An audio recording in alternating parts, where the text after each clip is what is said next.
Kalau orang baik jahat itu gampang treatmentnya. Tapi kalau yang ketiga ini, yaitu manusia, karena memang manusialah yang menajamkan manusia lain. Saya itu paling sebel sama tipe yang seperti ini, yaitu orang ngeselin, yang tiba-tiba bapak di belakang saya colek saya. Pak. Saya tengok, iya Pak. Halo, selamat malam teman-teman semua.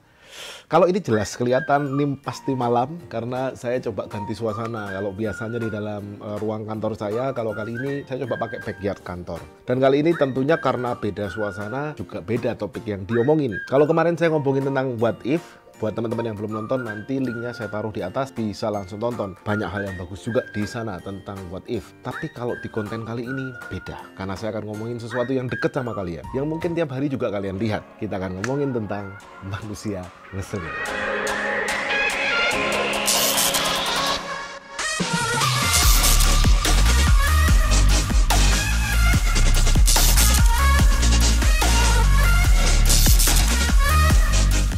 Kenapa kita perlu ngomongin ini? Karena prinsipnya begini, besi menajamkan besi, sementara manusia itu menajamkan sesamanya. Dan ini terjadi teman-teman. Yang membuat teman-teman makin hebat itu ya pastinya manusia lain. Entah itu dalam bentuk kompetisi, berguru, mentoring, dan lain sebagainya. Karena memang manusialah yang menajamkan manusia lain. Teman-teman sebagai para pejuang kehidupan, dan itu yang menjadi target daripada konten ini ya. Kalian-kalian yang adalah pejuang kehidupan itu perlu untuk selalu asah diri. Supaya maju, supaya jadi lebih baik dari sebelumnya. Dan untuk itu mau nggak mau kita akan selalu ketemu dengan manusia. Ini masalahnya.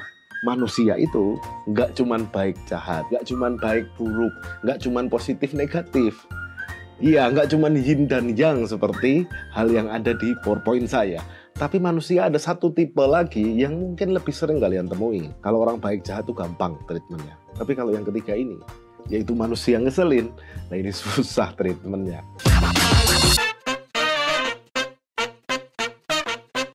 Manusia ngeselin ini barangkali populasinya bisa jadi lebih banyak dibandingkan yang punya ketegasan. Dan bisa jadi juga saya yang ngomong ini pun ikut menjadi bagian daripada orang-orang ngeselin itu. Termasuk kalian juga. Mungkin kalian nonton ini bilang, iya, banyak manusia ngeselin. Tapi kalian sendiri di mata orang lain adalah orang yang ngeselin juga. Itu bisa saja terjadi. Makanya perlu kita bahas dan nanti mungkin segmen ini cukup panjang. Karena yang ngeselin itu banyak. Dan beda-beda untuk setiap kita gitu ya. Nah, ini akan jadi menarik, mudah-mudahan bermanfaat untuk teman-teman dan membantu teman-teman dalam menata pola pikirnya sehingga ketemu treatment yang pas untuk menghadapi orang-orang ngeselin.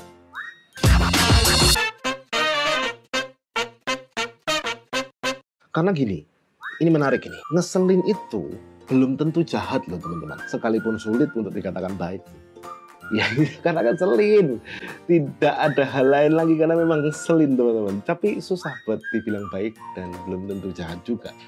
Jadi memang benar seperti kata saya sebelumnya, harus ada treatment khusus untuk orang-orang ngeselin ini. Yang mana ngeselinnya pun beda-beda teman-teman. Tonton sampai akhir ya, jangan sampai terputus di tengah jalan dan teman-teman tidak dapat konteks yang benarnya. Dan sebelum itu saya minta teman-teman, saya mohon untuk bisa bantu subscribe, kasih like dan bagikan ini ke teman-teman kalian supaya juga tahu treatment menghadapi orang-orang ngeselin tadi.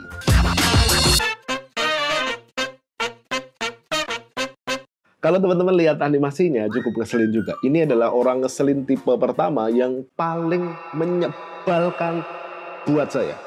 Saya itu paling sebel sama tipe yang seperti ini, yaitu orang ngeselin yang memotong antrian. Kalau bahasa kerennya itu nyelak antrian. Saya sangat benci sekali terhadap tipe orang yang seperti itu. Kenapa? Karena dia tidak paham pattern, dia tidak paham bahwa mengantri itu adalah satu bentuk keteraturan, dan tanpa mengantri maka keteraturannya buyar, maka justru akan jauh lebih lama. Orang-orang ini nggak pernah paham. Dan di konten orang ngeselin ini saya akan coba bagikan juga pengalaman saya menghadapi orang-orang ngeselin tipe ini. Cerita yang pertama adalah dulu pada saat sebelum menikah itu istri saya termasuk salah satu pedagang kalau di Solo itu ada pusatnya gamis begitu, namanya adalah Beteng Trade Center gitu ya. Dan Saya tiap sore kadang suka nganterin karena dia dagangannya cukup banyak, jadi harus naik mobil untuk ambil dagangannya begitu. Teman-teman mungkin bisa bayangkan, saya mungkin nggak ikut berangkatnya, tapi pas pulang saya juga ikut jemput gitu, atau antar jemput sesekali juga kadang kayak gitu. Dan momen ini terjadi kurang lebih, ya itu udah lama ya karena saya sebelum nikah ya. Tapi kejadiannya saya tidak akan pernah lupa karena cukup ngeselin buat saya. Jadi di tengah kami angkut barang, masukin mobil, and then kami coba pulang, kita coba untuk mengantri. Lucunya kalau di Beteng Trade Center nanti, wahai pengelola Beteng Trade Center, mungkin bisa mulai diatur. Jadi parkir keluar masuknya itu jadi satu antara mobil dan motor. Itu waktu saya dulu masih kerja di sana. Dan apa yang terjadi, karena saya naik mobil dan mobil saya gede gitu ya, Alphard yang pintunya nggak otomatis, Luxio maksudnya. Jadi kita agak susah untuk keluar. Lucu ya, udah biar nggak apa. Kita juga nggak pengen lucu. Jadi kita susah keluarnya karena setiap kita mau jalan keluar dipotong sama motor dan lain sebagainya. Sampai tukang parkirnya bilang nih, Pak cepetan dikit biar Bapak nggak kepotong sama motor. Saya bilang oke, saya agak kencengan dikit. Sebelum saya persis sampai ke tempat orang yang ngasih tiket parkir itu, kita bayar itu, ada satu motor nekat sekali masuk. Apa istilahnya, nyelak bener-bener, motong bener-bener gitu, masuk ke tempat saya. Namanya mobil mau nggak mau pasti akan berhenti teman-teman. Dia langsung sampai depan tuh, dan saya bilang Mbak gitu. Apa sih? Saya teriakin karena bener-bener sangat kesel. Untuk orang yang bener-bener mengantri, mungkin teman-teman tahu perasaan saya. Buat orang-orang yang bener-bener mengantri, pada saat kita sabar menanti antrian satu tiba-tiba disikat orang, keselnya kayak apa? Boleh tulis di kolom komentar kalau punya pengalaman yang sama dengan saya. Kasih saya api, jempol, atau apapun bebas. Yang pasti kayaknya banyak orang yang ngalamin hal yang sama. Dan waktu ini lucunya, waktu saya coba tegur, saya teriak dari mobil gitu kan. Saya bilang, Mbak gitu. Tiba-tiba dia tengok dan dia bilang, dan aku minta sama kamu untuk pergi. Saya langganan di sini gitu. Ini nggak masuk akal buat saya karena semua orang juga langganan di situ gitu. Dan apakah Anda sebagai seorang langganan itu memiliki hak untuk akhirnya memotong antrian orang? Saya pikir juga tidak. Menurut saya dia termasuk ngeselin. Kejadian itu termasuk sangat ngeselin. Nah, tapi ini belum seberapa dibanding hal ngeselin yang terjadi pada saya beberapa hari yang lalu belum lama ini. Dan itu sabar, karena saya pun terbawa emosi saat ini, saat ambil video ini pun saya terbawa emosi teman-teman. Jadi ceritanya teman-teman, pada saat kemarin beberapa hari yang lalu saya harus ambil uang untuk bayar tukang yang sedang bikin rumah kan. Dan untuk itu karena harus mengambil uang dan tukang saya belum paham metode transfer, beliau masih menerima uang cash gitu ya. Jadi mau nggak mau saya harus ke ATM. Yes, setiap kalian pasti pernah ke ATM. Kalau kan nggak mungkin ada orang yang belum pernah ke ATM kan ya? Pasti pernah ke ATM. Dan inilah serunya. Saya ingat sekali itu ATM yang berada di pom bensin, dan kebetulan waktu itu siang-siang, jadi cukup panas. Saya pakai topi yang sama ini juga. Kemudian saya turun dari mobil saya parkir di dekat ATM, saya turun, lalu saya antri. Waktu itu antriannya ada 3, jadi saya orang keempat. Dan pada saat mengantri satu demi satu, ada orang datang di belakang saya, seorang bapak-bapak. Saya juga ya kalau namanya ngantri ya sama saja, kita sama-sama terima. Kita menunggu, suatu saat kita akan ditunggu dan lain sebagainya. Serunya adalah begitu menjelang saya masuk, orang terakhir sudah di dalam, beliaunya bapak-bapak juga dan cukup lama. Saya sudah menanti betul-betul, tiba-tiba bapak di belakang saya colek saya. Pak. Saya tengok, iya Pak. Tinggalkan tempat ini. Mobil bapak gangguin mobil lain buat keluar. Saya lihat enggak juga, mobil masih bisa keluar karena kebetulan ini ATM. Lalu di sini ada tukang tambal ban yang di pom bensin itu loh. Jadi mobil saya katanya membuat orang nggak bisa keluar gitu. Saya bilang iya Pak, itu mobilnya suruh pindah. Saya mikir-mikir, tapi saya kurang dikit lagi di depan gitu kan ya. Antriannya udah tinggal dikit lagi gitu. Saya masih berpikir keras, saya harus apa? Tapi kalau lu nyerah, lupain.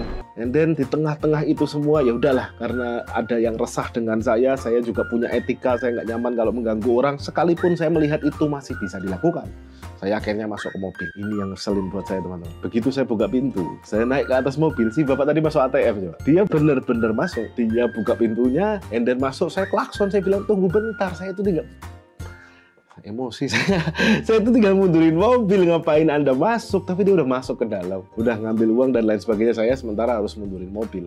Pada saat saya tanya ke mobil yang mau keluar, saya tanya, Pak nyuruh saya? Dia bilang enggak.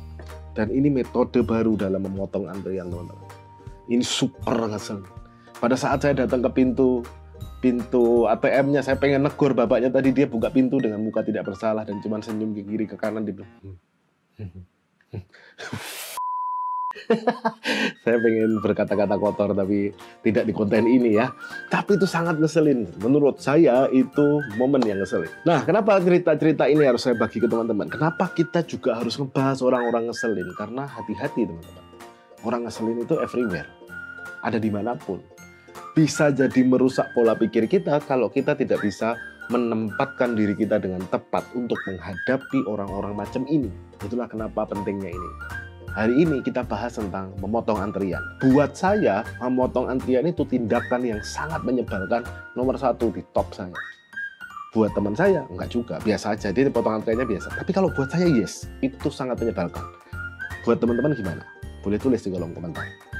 Dan gimana treatment kita seharusnya supaya tidak sampai merusak pola pikir kita? Itu kan topiknya. Karena apa? Sesuatu yang terus-menerus dilakukan, lambat laun akan mengubah diri kita. Kalau orang ngeselin tuh banyak di sekitar kita, kita sendiri yang bisa jadi rusak, bisa jadi korup kalau bahasanya lain.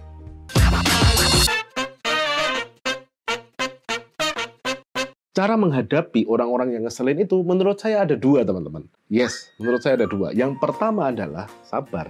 Ya klise sih, tapi ya memang hanya itu caranya. Mau gimana lagi, orang dia bukan orang baik ataupun orang jahat, dia cuma ngeselin. Ya mau nggak mau kita harus sabar.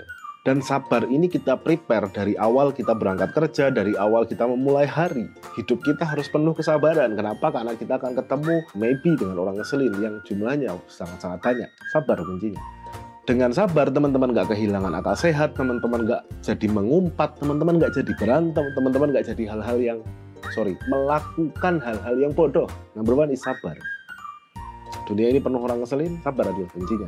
Yang pertama. Yang kedua, teman-teman, anggap saja hiburan. Ini juga klise juga. Kenapa saya bilang begitu? Karena memang harus dianggap hiburan. Kalau dunia isinya orang tertib semua, maybe tidak akan seru. Akan ada aja orang yang motong antrian dengan alasan lagi sakit, padahal di rumah sakit, semua orang sakit. Ada orang yang motong antrian di tempat makan, dia bilang dia lapar, padahal semua orang juga lapar. Dan kita akan sering ketemu banyak orang kayak begitu. Anggap aja hiburan. Karena kalau teratur sekali juga tidak seru, jadi ketemu yang begituan adalah sebuah hiburan juga buat teman-teman. So, ini menarik sekali. Saya berharap teman-teman yang menonton video ini sampai akhir belajar sesuatu, bahwa memang ada orang ngeselin, dan kita punya buat treatment untuk itu. Bisa sabar, bisa anggap hiburan, dan akhirnya karena teman-teman memahami hal itu, hari-hari teman-teman tidak akan rusak oleh orang macam ini yang karakternya ngeselin-ngeselin tadi. Dan kita akan perbanyak lagi kasanah kita tentang orang-orang ngeselin. Kita akan perbanyak lagi perbendaharaan itu. Teman-teman boleh tuliskan di komentar yang ngeselin itu menurut teman-teman seperti apa. Kalau tahu ya saya akan bahas, kalau pernah mengalami, kalau enggak saya akan cari sumber lain, atau mungkin ajak teman-teman Zoom gitu ya, biar kita bisa tampilkan dan kita komentari bersama orang-orang ngeselin ini yang bisa membuat kita mengumpat tadi.